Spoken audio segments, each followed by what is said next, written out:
በአረቢያ ምድር የመን፣ በአፍሪካ ቀንድ ጅቡቲና ኤርትራ መሃል የሚገኝ ጠባብ የባህር ወሽመጥ ነው።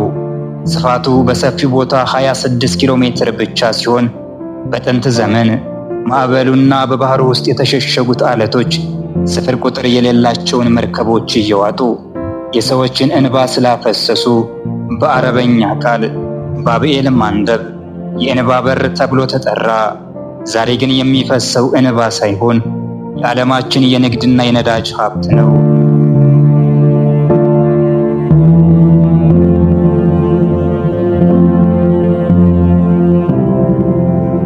ይቺ ጠባብ መስመር ብትዘጋ የዓለም ኢኮኖሚ በሰዓታት ውስጥ ሽባ ይሆናል።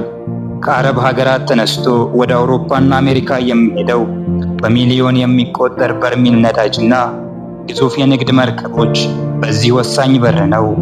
እዚህም ነው ታላላቅ የዓለማችን ሀያላን ሀገራት ከበሩ ማዶ ባለችው ጅቡቲ ላይ የጦር ሰፈራቸውን ለመገንባት የሚሽቀዳደሙት።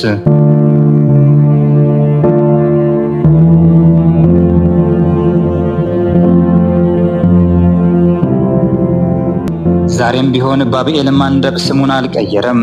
የአካባቢው አለመረጋጋት፣ የየመን ሁቲ አማጽያን ጥቃትና የዓለማችን ሀያላን ጦር መርከቦች ፍክክር ቦታውን በማንኛውም ሰዓት ሊፈነዳ የሚችል የዓለም የፖለቲካ ፈንጅ አድርገውታል።